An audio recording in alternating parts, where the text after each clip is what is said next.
Rapport Umbrella Corporation. Nom Umbrella Corporation. Acronyme aucun. Fondateur Oswell E. Spencer, James Marcus et Edward Ashford. Date de création mars 1968 en tant qu'Umbrella Pharmaceuticals. Total des effectifs inconnu. Membres connus Oswell E. Spencer, cofondateur, puis président après la mort de ses deux associés de 1968 à 2003. James Marcus, cofondateur, scientifique et directeur du centre de formation Harclay de 1968 à 1988. Edward Ashford, cofondateur, virologue, de mars à juillet 1968. Brandon Bailey, assistant du Dr James Marcus, directeur du centre de recherche africain de 1968 à 1998. Alexander Ashford, généticien, directeur de la base antarctique d'Umbrella de 1968 à 1982. Albert Wesker, scientifique, service de renseignement d'Umbrella de 1977 à 1998. William Birkin, scientifique, directeur de recherche au laboratoire Harclay, puis du NEST, de 1977 à 1998. Alex Wesker, scientifique, service de renseignement d'Umbrella d'une date inconnue à 2003. Alexia Ashford, scientifique, directrice de la base antarctique d'Umbrella de 1980 à 1983. Christine Henry, scientifique d'Umbrella d'une date inconnue à potentiellement 1998. Alfred Ashford, cadre chez Umbrella, directeur de la base antarctique d'Umbrella et commandant de Rockford Island de 1993 à 1998. Morpheus D. Duval, scientifique et directeur du centre d'élimination des déchets d'Umbrella d'une date inconnue à 1998. Sergei Vladimir, cadre chez Umbrella, commandant de l'UBCS et directeur du centre de recherche caucasien d'Umbrella de 1991 à 2003. Rodrigo Juan Raval, chef de la sécurité du laboratoire parisien, escorte des prisonniers jusqu'à Rockford Island de 1993 à 1998. Frederick Downing, scientifique d'Umbrella d'une date inconnue à 1998. Brian Irons, chef de la police de Raccoon City, corrompu par Umbrella de 1992 à 1998. Chris Redfield, consultant lors de l'incident de Dulvey en 2017. Histoire. Au début des années 60, Lord Oswell E. Spencer, accompagné de ses deux camarades d'université, le Dr James Marcus et le Dr Edward Ashford, se lança comme plan de trouver une fleur en Afrique, l'escalier du soleil, contenant une toxine qui pourrait permettre l'évolution de l'espèce humaine. Ils partirent en expédition et trouvèrent la fleur qui était cependant protégée par la tribu Ndipaya. Ils firent des prélèvements et retournèrent chez eux, sauf que la toxine ne se produisait pas dans leur culture. C'est alors que Spencer eut l'idée, pour camoufler leurs recherches, de créer une entreprise pharmaceutique. Un an plus tard, en mars 1968, avec ses deux associés, Umbrella Pharmaceuticals vit le jour. Le logo fut basé sur un logo que Spencer avait vu dans une grotte en Europe de l'Est, lorsqu'il était l'apprenti d'une femme, Mère Miranda.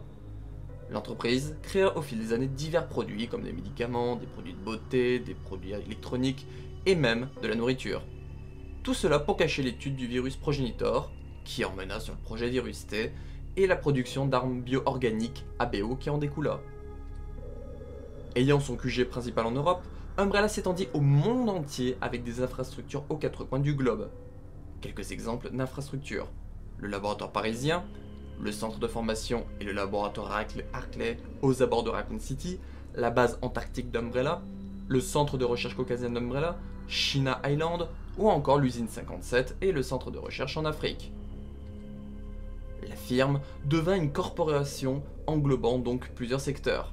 Le secteur médical, avec Umbrella Pharmaceuticals développant des médicaments comme Aquacure et Adravil, le secteur technologique, notamment avec Parasol faisant des objets électroniques comme des disques émo, ou encore le secteur touristique via Paraguas Line, à qui appartenaient les paquebots Queen Zenobia, Semiramis, Dido et Spencer Rain.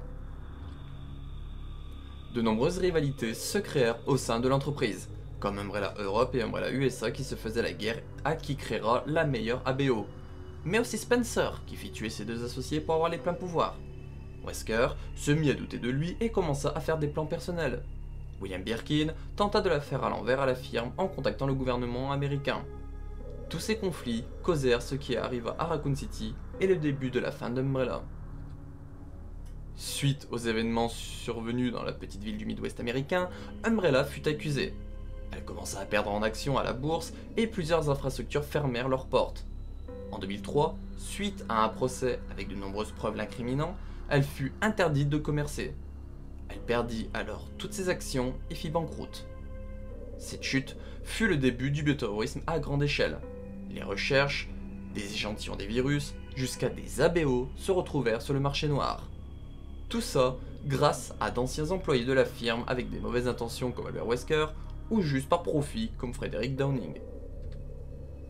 En 2007, Umbrella renaquit de ses cendres aux USA sous le nom d'Umbrella Co, avec un nouveau logo qui leur donna le surnom de Blue Umbrella. Constitué partiellement d'anciens employés, mais dirigé par des personnes dignes de confiance du gouvernement américain, son but est de réparer les erreurs d'Umbrella en étudiant et développant des armes et dispositifs anti-ABO. Elle est donc uniquement une société militaire privée dorénavant. Ces dispositifs et armes sont testés en conditions réelles dans des environnements recréés ou abandonnés comme la base antarctique d'Umbrella. Ils ont récupéré les droits de cette dernière ainsi que toutes les archives sur Umbrella que le gouvernement détenait. Ces archives sont complétées avec des observations et photos comme lors des attaques du virus A. Elle a cependant interdiction d'avoir des forces militaires privées comme l'USS, d'où le fait que lors des missions, elle doit avoir un chef d'équipe d'une organisation tierce comme Chris Redfield du BSA lors de l'incident de Dulvey. Elle doit se concentrer sur des missions américaines uniquement. Elle développa aussi des équipements comme des soins utilisés par Chris Redfield et la Unwolf lors de l'incident du village en 2021. Des personnes voulant reprendre les travaux d'Umbrella ou les idéaux se sont dévoilées au cours des années, comme Neo Umbrella qui causa les événements survenus à Marwa School en Edonie et à Longxiang en 2012-2013, dirigé par Carla Radames, mais démantelé en 2013 suite à sa mort. Équipement, tenue. Étant avant tout une entreprise, les tenues étaient des tenues d'hommes et femmes d'affaires. Les chercheurs portaient des blouses blanches et parfois des hauts jaunes. Concernant l'USS et les soldats de Blue Umbrella, ce sont des tenues noires avec des masques à gaz, tandis que l'UBSS portait des tenues assez différentes les unes des autres, mais des couleurs comme vert et beige revenaient et un gilet noir. Le logo de l'UBCS se trouvait sur certains de leurs vêtements. Armes. Umbrella possédait des forces armées privées, notamment l'USS et l'UBCS, mais aussi les Umbrella Trash Sweepers, ou nettoyeurs. Certains chercheurs pouvaient porter une arme comme William Birkin ou encore Albert Wesker.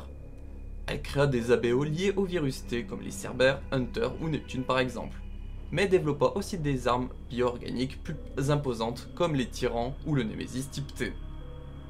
Puis la société développait des armes à feu spéciales comme le Magnum Umbrella, présent dans le centre de formation Arclay, ou récemment le Samurai Edge-AW modèle-01 ou Albert-01, développé par Blue Umbrella afin d'éliminer les ABO.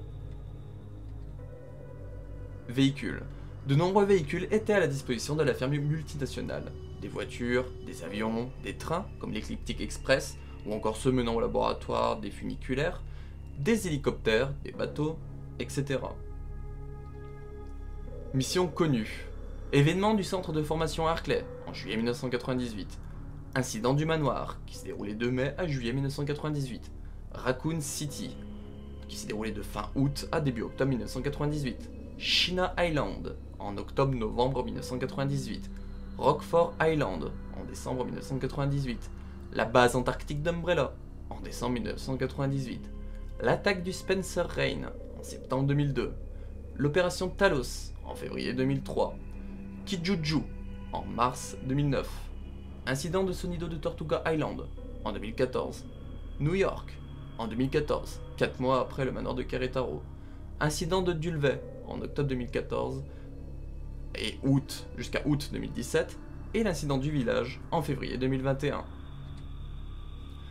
La présence d'Umbrella Corporation dans le canon de la saga se fait via Resident Evil en 1996, Resident Evil 2 en 1998, Resident Evil 3 Nemesis en 1999, Resident Evil Survivor en 2000, Resident Evil Code Veronica en 2000, Biohazard 4D Executor en 2000, Resident Evil Code Veronica X en 2001, Resident Evil Survivor 2 Code Veronica en 2001, Resident Evil en 2002, Resident Evil 0 en 2002, Resident Evil DDM en 2003, Resident Evil Outbreak en 2003, Resident Evil Outbreak File 2 en 2004, Resident Evil The Umbrella Chronicles en 2007, Resident Evil 5 en 2009, Resident Evil The Dark Side Chronicles en 2009, Resident Evil Révélation en 2012, Resident Evil Heavenly Island en 2015, Umbrella Corps en 2016, Resident Evil 7 Biohazard en 2017, Resident Evil Vendetta en 2017, Resident Evil 2 en 2019, Resident Evil 3 en 2020 et Resident Evil 8 Village en 2021.